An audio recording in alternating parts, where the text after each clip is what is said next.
నమస్తే welcome to Telangana capital news ముందుగా headlines Trump gold card website ప్రారంభం అధికారికంగా పేర్ల రిజిస్ట్రేషన్ కు ఆహ్వానం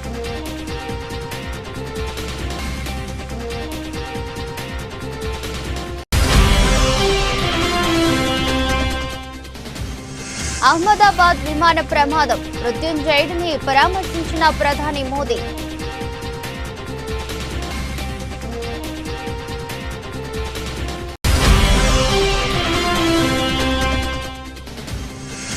ఇజ్రాయెల్పై ప్రతీకార దాడులకు దిగిన ఇరాన్ 100కు పైగా డ్రోన్లను ప్రయోగించిన టెహ్రాన్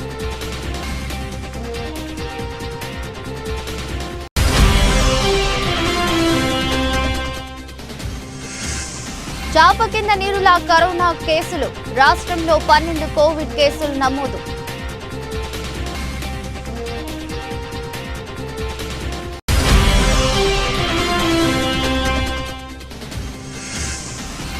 కుప్పకూలిన విమాన షేర్లు ఎయిర్ ఇండియా ప్రమాదంతో నష్టాలు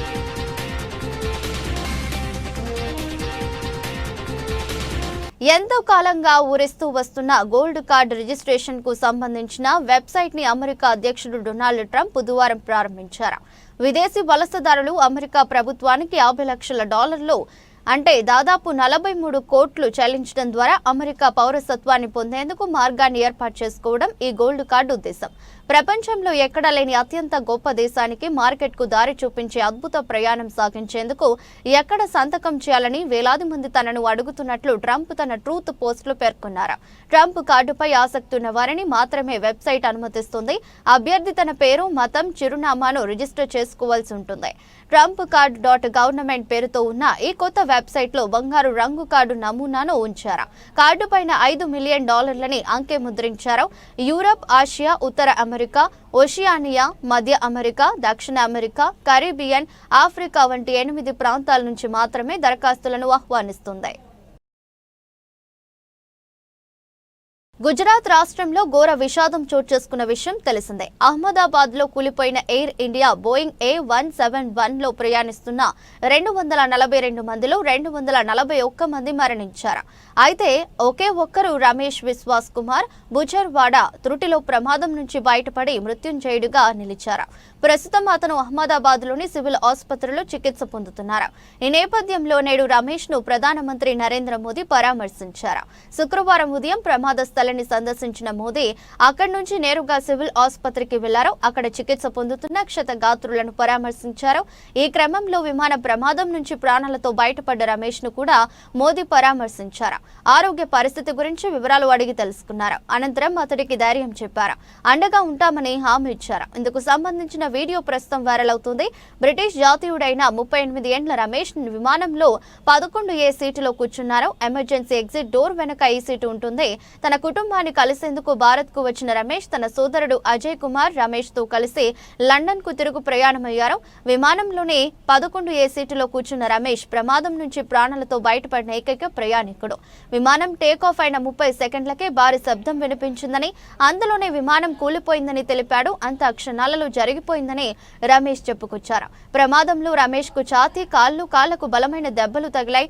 అంతకుముందు విమానం కూలిపోయి దగ్ధం అవుతుండగా గాయపడిన రమేష్ అంబులెన్స్ వైపు నడుచుకుంటూ వస్తున్న దృశ్యాలు సోషల్ మీడియాలో వైరల్ అవుతున్నాయి. విమానంలో ఇతర ప్రయాణికుల పరిస్థితి గురించి స్థానికులు రమేష్ ను అడగడం కనిపించింది. విమానం పేలిపోయిందని గుజరాతీలో రమేష్ చెప్పడం వినిపించింది. ఎయిర్ ఇండియాకు చెందిన బోయింగ్ 787-8 లో 11A seat economy class cabin కు చెందిన మొదటి వరుసలో ఉంటుంది. బిజినెస్ క్లాస్ కి వెనుక ఉంటుంది. క్యాబిన్ కి అభిముఖంగా కూర్చొని చూస్తే ఎడమ వైపున 11A సీటు ఉంటుంది. విమానం రెక్కలు ఉండే ప్రదేశానికి 2 వరుసల ముందు ఈ విండో సీటు ఉంటుంది. ప్రమాద సమయాలలో సురక్షిత సీటుగా పరిగణించే 11A సీటు ఎమర్జెన్సీ డోర్ కు వెనకనే ఉంటుంది.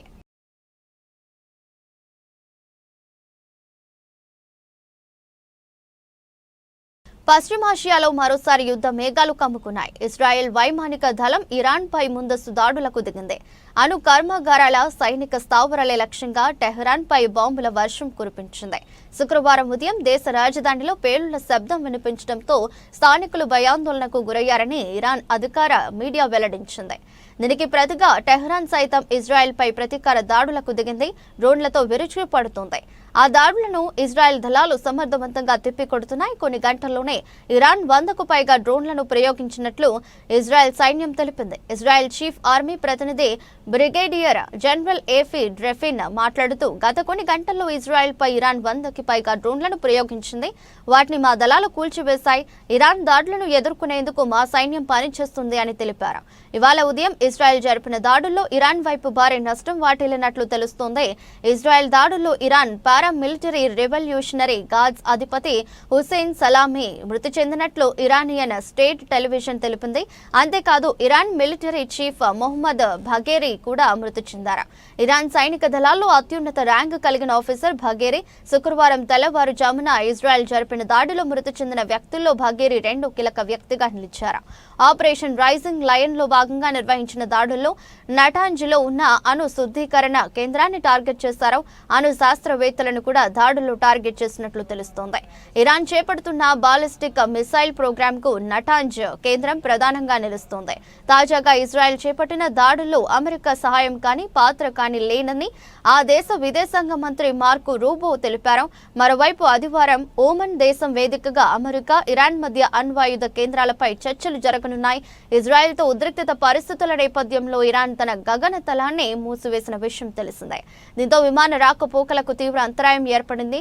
న్యూయార్క్ నుంచి ఢిల్లీకి, ఢిల్లీ ముంబై నుంచి లండన్, న్యూయార్క్కు వెళ్లే అనేక విమానాలు ప్రభావితమయ్యాయి. పలు విమానాలను దారి మళ్లించగా మరికొన్ని వెనక్కి తిరిగి వస్తున్నాయి. దాదాపు 16 ఎయిర్ ఇండియా విమానాలను దారి మళ్లించినట్లు ఎయిర్లైన్స్ తెలిపింది.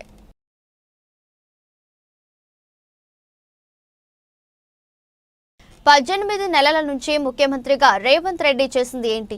కేసీఆర్, కేటీఆర్, హరీష్, బీఆర్ఎస్ నేతలను జైల్లో వేయాలనే ఆలోచన తప్ప రాష్ట్రం కోసం ఆలోచన లేదు. బీఆర్ఎస్ పార్టీ కార్యకర్తలను, సోషల్ మీడియా వారియర్స్ ను, కొంతం దిలీప్ లాంటి వారిని అరెస్ట్ చేయడం తప్ప తెలంగాణకు ఏమి చేశావు? ఒక్కసారి ఆత్మ విమర్శ చేసుకో. కేసులపై పెట్టే సమయాన్ని పాలనపై పెట్టు. 100 రోజుల్లో 6 గ్యారంటీలు, 420 హామీలు అన్నావు. ఏమైంది? 600 రోజులైనా గ్యారంటీలు అమలు కాలేదు. ఇప్పటికైనా ఉద్దర మాటలు బంద్ చేయి. రేవంత్ అనే ఎమ్మెల్యే వేముల ప్రశాంత్ రెడ్డి మండిపడుతున్నారు. తెలంగాణ ముఖ్యమంత్రి రేవంత్ రెడ్డి గారు ఢిల్లీలో ఇష్టాగోష్ఠి విలేకరులతో మాట్లాడినాడు. వారి వ్యవహారం ఎట్లా ఉందంటే, గల్లీలో గల్లీజాందాలు చేసి ఢిల్లీలో గులాంగిరి చేస్తున్నట్టు ఆయన వ్యవహారం ఉంది. ఎందుకంటే ఆయన మాటలే పాపం. ఆయన 2 రోజులుగా ముఖ్యమంత్రిగా మంత్రులకు తన శాఖను తాను ఇచ్చుకోలేని స్థితిలో 2 రోజులుగా ఢిల్లీలో పడిగాపులు కాసి వాళ్ళ అధినాయకుల అపాయింట్మెంట్లు కూడా దొరకని నిస్సహాయ స్థితిలో ఆ ఫ్రస్ట్రేషన్లో ఆయన ఇష్టాగోష్ఠిలో మాట్లాడినట్టు కనిపిస్తా ఉన్నది. కేసీఆర్ గారు, కిషన్ రెడ్డి గారు ఒక్కటే అన్నమాట మాట్లాడినాడు. నిజానికి వాస్తవంగానైతే రేవంత్ రెడ్డి గారు, బీజేపీ ఒకటి. వాళ్ళ దోస్తాను ఎప్పటికప్పుడు అనేక సందర్భాల్లో బయటపడ్డది. ఉదాహరణకు బీజేపీ ఎంపీ విశ్వేశ్వరరెడ్డి గారు మీడియాలో చెప్పినాడు, రేవంత్ రెడ్డి గారు కాంగ్రెస్ పార్టీ తరఫున వీక్ క్యాండిడేట్లను మొన్న ఎంపీ ఎన్నికల్లో నిలబెట్టి మా బీజేపీ ఎంపీలు గెలవడానికి హెల్ప్ చేసినారు అని చెప్పి బీజేపీ ఎంపీ విశ్వేశ్వరరెడ్డి గారు స్వయంగా చెప్పినారు మీడియాలో. ఆయన చెప్పిన దాంట్లో వాస్తవం ఉంది నిజంగా. ఎందుకంటే మొన్న జరిగిన ఎంపీ ఎన్నికల్లో మల్కాజ్గిరి పార్లమెంట్ బీజేపీ అభ్యర్థి ఈటల రాజేందర్ గారి మీద ఏరియాకు, ఆ ప్రాంతానికి సంబంధం లేనటువంటి సునీతా మహేందర్ రెడ్డి గారిని ఎక్కడి నుంచో తీసుకొచ్చి తద్వారా పరోక్షంగా బీజేపీ ఎంపీ ఈటల రాజేందర్ గారు గెలవటానికి సహాయపడ్డది రేవంత్ రెడ్డి. అట్లనే అది వేరే పార్టీల నుంచి తీసుకొచ్చి, మళ్ళీ వేరే పార్టీల నుంచి, వేరే ప్రాంతం నుంచి తీసుకొచ్చి ఈటల రాజేందర్ గారు బలమైన నాయకుడు. ఆయన ఎదురుగా బలహీన అంటే నా ఉద్దేశం ఆ ప్రాంతానికి సంబంధం లేని వ్యక్తిని తీసుకొచ్చి నిలబెట్టి ఆయనను గెలిపించడానికి దోహదపడ్డాడు రేవంత్ రెడ్డి. అట్లనే యంగ్ ఇండియా ఇంటిగ్రేటెడ్ స్కూల్స్ పేరుతో అతిపెద్ద మోసం చేస్తున్నాడు రేవంత్ రెడ్డి. ఒక్కో ఇంటిగ్రేటెడ్ స్కూల్ కు 50 కోట్లని చెప్పి 200 కోట్లకు పెంచేసి భారీ అవినీతికి పాల్పడుతున్నదే కాంగ్రెస్ సర్కార్. కాంగ్రెస్ ప్రభుత్వం పూర్తిగా ఫోటోషాప్ ప్రభుత్వంగా మారింది. సీఎం రేవంత్ రెడ్డి కొడంగల్ నియోజకవర్గంలోనే ఇంటిగ్రేటెడ్ స్కూల్ కు ఇప్పటికీ ఒక ఇటుక కూడా పెట్టలేదని బీఆర్ఎస్ నాయకులు ఆర్ఎస్ ప్రవీణ్ కుమార్ అన్నారు. సడన్ గా 2025వ సంవత్సరంలో ఒక్కొక్క ఇంటిగ్రేటెడ్ స్కూల్ కు 200 కోట్లు అన్నారు. ఇష్టం వచ్చినట్టు ఎస్టిమేట్స్ పెంచుకుంటూనే పోతున్నారు. 640 మంది విద్యార్థులను ఒక స్కూల్లో పెట్టి వాళ్ళందరి మీద అజమాయిష్ చేయడమే వీలు కాదని అనుకుంటే ఇవాళ 2560 మంది విద్యార్థులను ఒకటే దగ్గర పెట్టి రేవంత్ రెడ్డి గారు నేను వాళ్ళకు పాఠాలు బోధిస్తా అంటున్నారు. ఇంతకన్నా ఘోరమే ఉంటుంది. ఒక టీచర్లను పెంచినవా? పెంచలేదు. పెంచినట్టు జీవో ఇచ్చినవా? ఇవ్వలేదు. వార్డర్లను పెంచినవా? పెంచలేదు. సిబ్బందిని పెంచకుండా ఈ స్కూల్స్ అన్నిటి కూడా దాదాపు 2560 మందిని ఒకటే దగ్గర పెట్టి young India integrated residential schools అన్నాడు. అసలు ఈ రెసిడెన్షియల్ స్కూల్స్ మొదటి నుంచి ఇంటిగ్రేటెడ్ అన్న విషయం కూడా ముఖ్యమంత్రి గారికి తెలియకపోవడం ఇవాళ తెలంగాణ ప్రజలు చేసుకున్న దురదృష్టం. ఇవాళ మనం ఏ జిల్లాలకు పోయినా ఏ హైవేల మీద పోయినా కూడా పెద్ద పెద్ద హోర్డింగులు దర్శనమిస్తున్నాయి. ఎందుకంటే ఇవాళ తెలంగాణలో కాంగ్రెస్ ప్రభుత్వం ఒక ఫోటోషాప్ ప్రభుత్వం. కంప్యూటర్లలో ఫోటోషాపులు చేసుకొని చక్కగా పోస్టర్లు ముద్రించుకొని అవన్నీ కూడా ఫ్లెక్సీలుగా కట్టి ఆ ఫ్లెక్సీలను చూపించి ఇవే ఎండింగ్ ఇండియా రెసిడెన్షియల్ స్కూల్స్ అంటున్నారు. ఒక్కొక్క దానికి 200 కోట్లు. 50 నుంచి సడన్గా 200 కోట్లకు పోయింది. ఇక అన్నిటికన్నా ఘోరమైన మోసం ఏందంటే ముఖ్యమంత్రి సొంత కాన్స్టిట్యుయెన్సీలోనే ఇంతవరకు young India residential schools start కాలే. ఆయన వేసిన పునాది రాయి ఆయనలే వాళ్ళ అన్న తిరుపతి రెడ్డి వేసాడు. మరి ఆయన రాజ్యాంగేతర శక్తి అని చెప్పి వనపర్తి జిల్లా పెబ్బేరు మున్సిపల్ కేంద్రంలోని ఓ ఫంక్షన్ హాల్లో ఇందిరమ్మ ఇల్లు లబ్ధారులైన వారికి ఇళ్ల పట్టాలను ఎమ్మెల్యే మేఘారెడ్డి అందజేశారు. అధికారులు, ప్రజాప్రతినిధులు, పార్టీ నేతలు ఎవరైనా డబ్బులు అడిగితే తన దృష్టికి తీసుకురావాలని, వారిపై చట్టరీత్యా కఠిన చర్యలు తీసుకుంటామని ఎమ్మెల్యే మేఘారెడ్డి హెచ్చరించారు. ఎలక్షన్లలో పెబ్బేరు చౌరస్తాలో ఇచ్చిన హామీ ప్రకారం మొదటి విడతలోనే పెబ్బేరు మండల ప్రజలకు 504 ఇందిరమ్మ ఇళ్లకు పట్టాలు తీసుకొచ్చామని అన్నారు. 25.20 కోట్ల రూపాయలు పెబ్బేరుకు కేటాయించి పట్టాలు పంపిణీ చేస్తున్న ఘనత కూడా కాంగ్రెస్ పార్టీదనని తెలిపారు. వచ్చే స్థానిక ఎలక్షన్లలో కూడా కాంగ్రెస్ పార్టీకి పట్టం కట్టాలని ప్రజలకు తెలిపారు. బీఆర్ఎస్ నాయకులు దయ్యాలలా మీ వెంట పడిన ఈ ఎలక్షన్లలో మరోసారి ఓటుతో బుద్ధి చెప్పడం ప్రజలకు ఎమ్మెల్యే సూచించారు. అలాగే కేసీఆర్ చుట్టూ నిజంగానే దయ్యాలు ఉన్నారని ఎమ్మెల్సీ కవిత మాటలను ప్రజలకు గుర్తు చేస్తూ కేసీఆర్ కుటుంబంపై కౌంటర్లు వేశారు.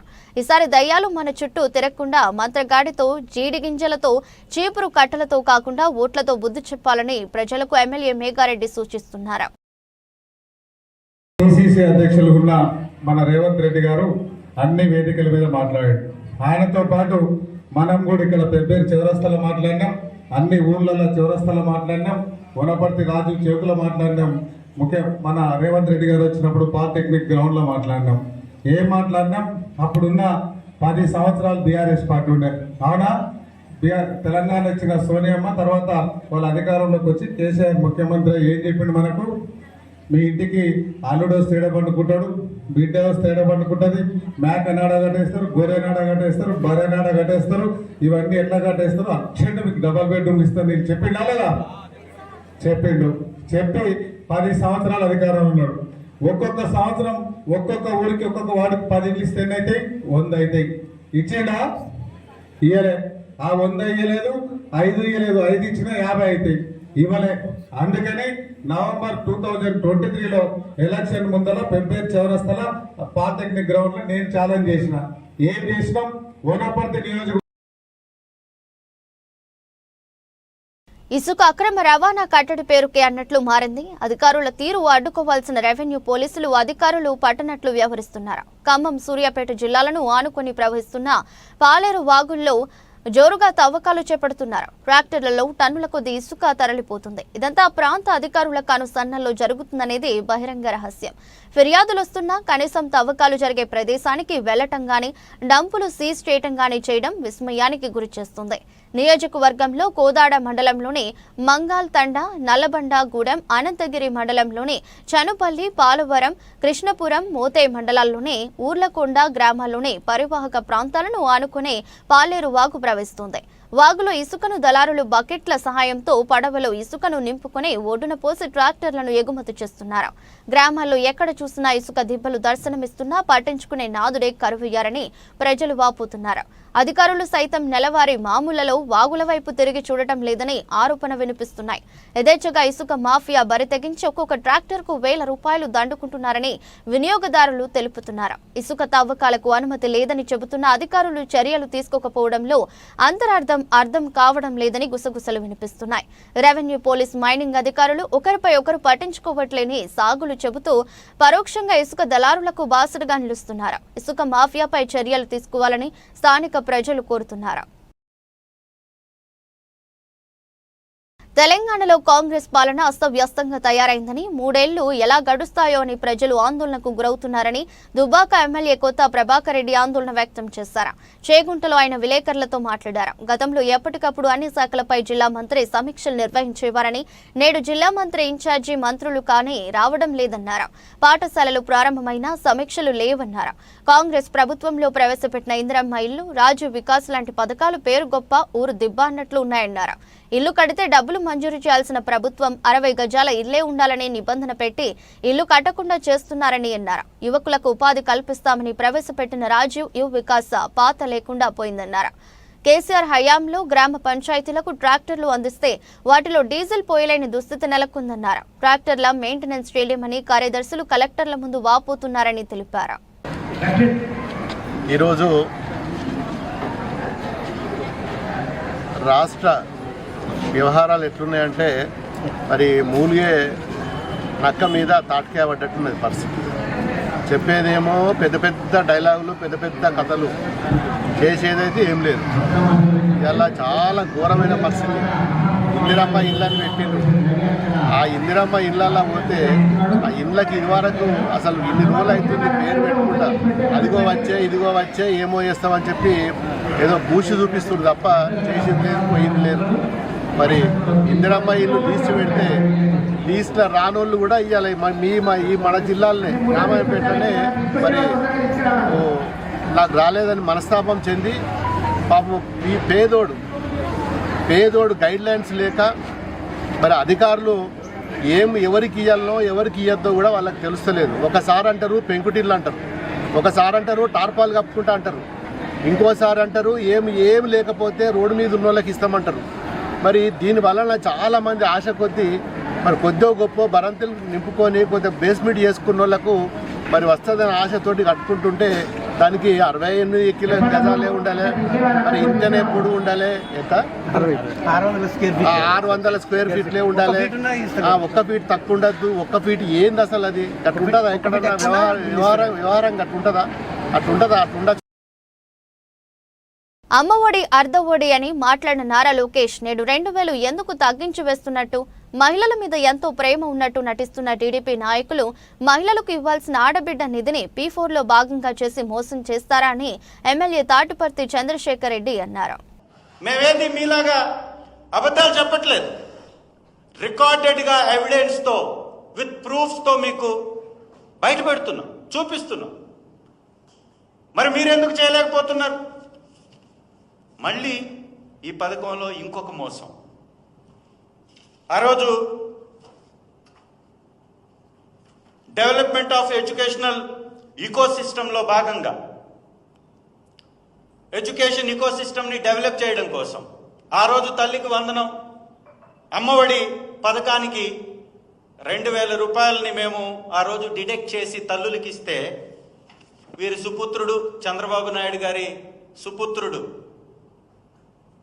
నారా లోకేష్ గారు ఈరోజు విద్యాశాఖ మంత్రిగా ఉన్నటువంటి మంత్రి గారు మాట్లాడినటువంటి మాటలు వారి ట్వీట్ ద్వారా, వారు చేసినటువంటి ట్వీట్ ద్వారా, ఈ ట్వీట్ చాలా స్పష్టంగా ఇక్కడ అమ్మఒడి అర్ధవడిగా మారింది, సంపూర్ణంగా ఇవ్వట్లేదు అని వారు ట్వీట్ చేశారు. అయ్యా లోకేష్ గారు, మీరు బహుశా ఇవాళ మంత్రి అయ్యారు, మర్చిపోయినట్లున్నారు. మరి కాలం మాత్రం ఎప్పటికీ మీరు మాట్లాడినటువంటి, మీరు చేసినటువంటి ఈ కామెంట్స్ని ఎప్పుడూ మర్చిపోదు. గురువింద సామెతని మర్చిపోయి మీరు మాట్లాడేటటువంటి మాటలు మీకే మళ్ళీ తిరిగి వస్తాయి, గుర్తుంచుకోండి.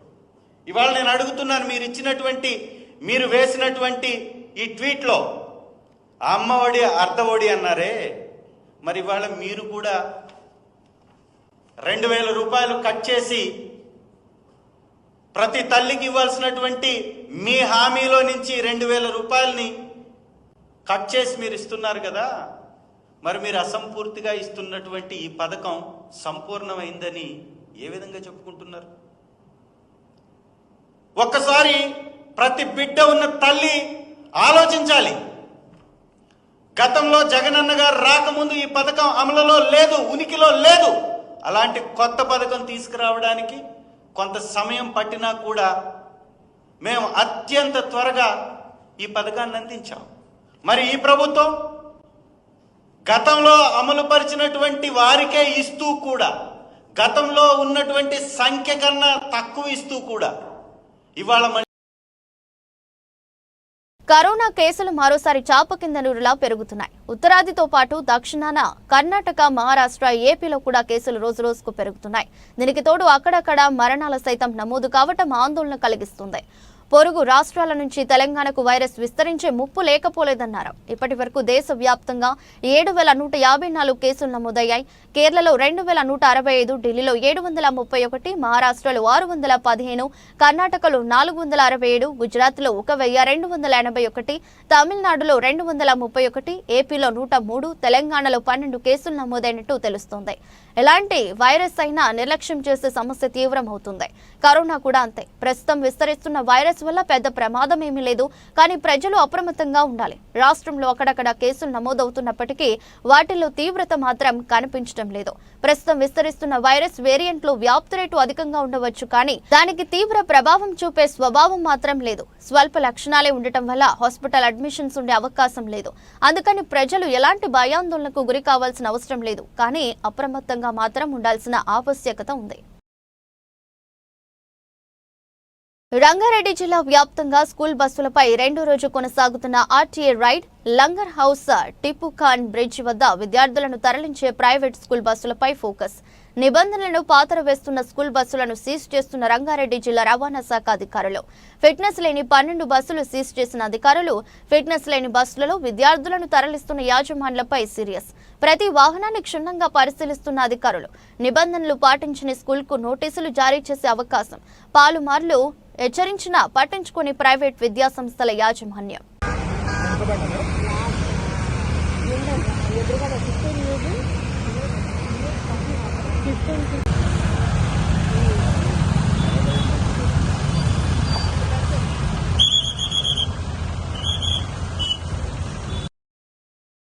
వైఎస్ఆర్ కడప జిల్లా పులివెందులలో టీడీపీ జెండాలు తొలగించారంటూ 3 మైనర్ బాలుర సహా 4 అరెస్ట్ చేసిన సంఘటన.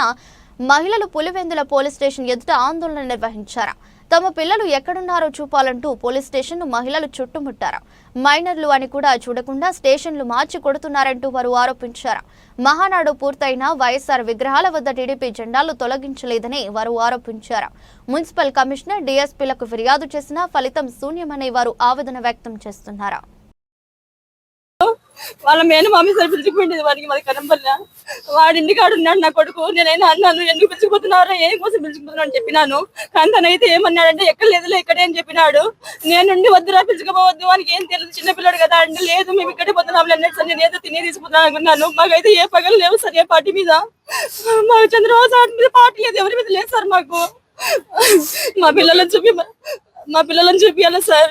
10th క్లాస్ ఇప్పుడు 15 సంవత్సరాలు ఉన్నాయి బాబుకి. 15 సంవత్సరాలు ఉన్నాయి. వాడు వచ్చి ఇంటికాడ పిలుచుకుపోయినాడు, కానీ నా కొడుకు పోవాలని పోలేదు సార్. వాళ్ళే వచ్చి నాకు మా తమ్ముడే వచ్చి పిలుచుకుపోయినాడు సార్. అదే సార్ జరిగింది అక్కడ. అక్కడి నుంచి మరి సాయంకాలం మేము ఫోన్ చేసినాము.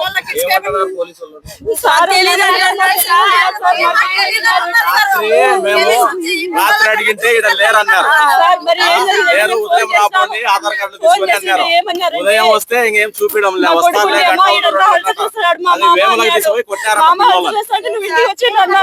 పిల్లలు సార్ కొట్టేదానికి 14, 14 సంవత్సరాలు ఉన్నాయి ఒక పిల్లోనికి. గుజరాత్ లో జరిగిన ఎయిర్ ఇండియా ఘోర విమాన ప్రమాదం దేశీయ స్టాక్ మార్కెట్లను ప్రభావితం చేసింది. అహ్మదాబాద్ లోని అంతర్జాతీయ విమానాశ్రయం నుంచి గురువారం మధ్యాహ్నం లండన్ కు బయలుదేరిన ఫ్లైట్ టేకాఫ్ అయిన కొద్దిసేపటికే కుప్పకూలింది. ఈ నేపథ్యంలో అటు బాంబే స్టాక్ ఎక్స్చేంజ్, ఇటు నేషనల్ స్టాక్ ఎక్స్చేంజ్లో నమోదైన ఆయా విమానయాన రంగ కంపెనీల షేర్లు పెద్ద ఎత్తున అమ్మకాల ఒత్తిడికి లోనయ్యాయి. మదుపరులు భారీగా పెట్టుబడుల ఉపసంహరణకు దిగారు. దేశీయ విమానయాన రంగ దిగ్గజ సంస్థ ఇంటర్ గ్లోబ్ ఏవియేషన్ లిమిటెడ్ షేర్ల విలువ భారీగా క్షీణించింది. ఈ ఒక్క రోజే ఎన్ఎస్ఈలో ఇండిగో స్టాక్ ధర 187 పతనమైంది. ఇది కంపెనీ షేర్ విలువలో 3.32% సమానం. చివరకు 5,444 రూపాయల వద్ద స్థిరపడింది. ప్రమాద ఘటనతో విమాన ప్రయాణ రక్షణపై ఏర్పడిన భయాలు ఎయిర్లైన్ స్టాక్స్ ను ఒక్కసారిగా సెల్లింగ్ షేర్లలోకి నెట్టాయని మార్కెట్ నిపుణులు ట్రేడింగ్ సరళిని విశ్లేషిస్తున్నారు. విమానయాన అనుబంధ రంగాల కంపెనీల షేర్లు నష్టాలకు గురయ్యాయి. Unimech aerospace, Hindustan aeronautics, Bharat dynamics, Taneja aerospace, TAL enterprises, MTAR technologies, Azad engineering తదితర కంపెనీల షేర్ల విలువ 4.20% నుంచి 1.34% వరకు పడిపోయింది. ప్రమాదానికి లోనైన ఎయిర్ ఇండియా విమానం బోయింగ్ సంస్థది కావడంతో సహజంగానే కంపెనీ షేర్లు నష్టాల్లోకి జారుకున్నాయి. గురువారం అమెరికా స్టాక్ మార్కెట్ల ట్రేడింగ్లో ఒకానొక దశలో 8% వరకు పడిపోయాయి. ఆ తర్వాత కోలుకున్న 5% నష్టాల్లోనే కదలాడుతున్నాయి. ఈ ప్రమాదంతో బోయింగ్ విమానాల అమ్మకాలు ప్రభావితం కావచ్చని, ప్రపంచ దేశాల నుంచి ఆర్డర్లు తగ్గిపోవచ్చని అంచనాలు ఈ అమెరికా కంపెనీ ఇన్వెస్టర్లను భయపడుతున్నాయి. దేశీయ స్టాక్ మార్కెట్లు గురువారం భారీ నష్టాల్లో ముగిశాయి. సెన్సెక్స్ 823.16 పాయింట్లు దిగజారి 81,691.98 వద్ద ముగిసింది. ఇక ఎన్ఎస్ఈ సూచీ నిఫ్టీ సైతం 253.20 పాయింట్లు లేదా 1.01% కోల్పోయి 24,888.20 వద్ద స్థిరపడింది. దీంతో వరుస లాభాలకు బ్రేక్ పడ్డట్టయింది. అంతర్జాతీయ స్టాక్ మార్కెట్ల నుంచి ప్రతికూల సంకేతాలు, మిడిల్ ఈస్ట్ దేశాల ఉద్రిక్తతల నడుమ ఉదయం ఆరంభం నుంచే సూచీలు నష్టాల్లో నడిచాయి.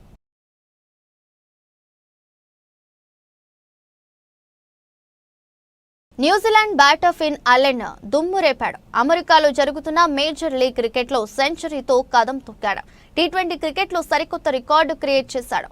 ఓక్లాండ్ కోలేసియం స్టేడియంలో జరిగిన మ్యాచ్లో శాన్ ఫ్రాన్సిస్కో తరపున ఫిన్ అలెన్ ఆడాడు. వాషింగ్టన్ ఫ్రీడమ్తో జరిగిన మ్యాచ్లో అతను 51 బంతుల్లో 151 రన్స్ చేశాడు. 296 స్ట్రైక్ రేట్తో అతను బ్యాటింగ్ చేశాడు. అలెన్ ఇన్నింగ్స్లో 5 4లు 19 సిక్సర్లు ఉన్నాయి. ఈ ఇన్నింగ్స్తో అలెన్ టీ20 క్రికెట్లో ఫాస్టెస్ట్ 150 చేశాడు. కేవలం 49 బంతుల్లో అతను మైలురాయి అందుకున్నాడు. 34 బంతుల్లోనే సెంచరీ బాదాడు. టీ20లో అత్యంత వేగంగా సెంచరీ చేసిన తొలి కివీస్ బ్యాటర్గా నిలిచాడతను. టోర్నమెంట్ చరిత్రలో ఫాస్ట్ సెంచరీ చేసిన బ్యాటర్ అయ్యాడు. తాజా ఇన్నింగ్స్లో క్రిస్ గేల్తో పాటు సాహిల్ చౌహాన్ రికార్డులను అతను బ్రేక్ చేశాడు. టీ20లో ఒకే ఇన్నింగ్స్లో గతంలో గేల్ చౌహాన్లు అత్యధికంగా 18 సిక్సర్లు బాదారు. ఫిన్ అలెన్ ఈ మ్యాచ్లో 19 సిక్సర్లు కొట్టి ఆ రికార్డును తుడిచేశాడు. వాస్తవానికి 6 నెలల క్రితం ఫిన్ అలెన్ కు ఐపీఎల్ వేలంలో అనుభవం ఎదురైంది. అలెన్ ను ఒక్క ఐపీఎల్ ఫ్రాంచైజీ కొనుగోలు చేయలేదు. 2 కోట్ల బేస్ ప్రైజ్ తో అతను వేలానికి సిద్ధంగా ఉండే కానీ అతను ఆన్ స్టోల్డ్ గా మిగిలిపోయాడు. వార్తలు ముగించే ముందు మరోసారి headlines. Trump gold card website ప్రారంభం. అధికారికంగా పేర్ల రిజిస్ట్రేషన్ కు ఆహ్వానం.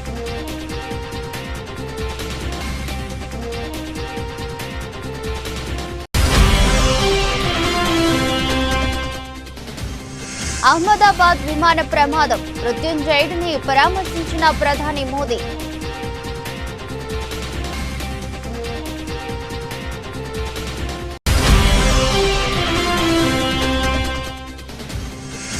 ఇజ్రాయెల్పై ప్రతీకార దాడులకు దిగిన ఇరాన్. 100కు పైగా డ్రోన్లను ప్రయోగించిన టెహ్రాన్.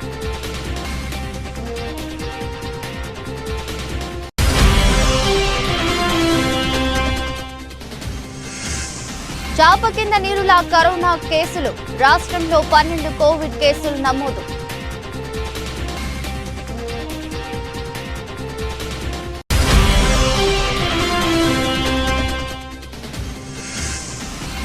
కుప్పకూలిన విమాన షేర్లు. ఎయిర్ ఇండియా ప్రమాదంతో నష్టాలు.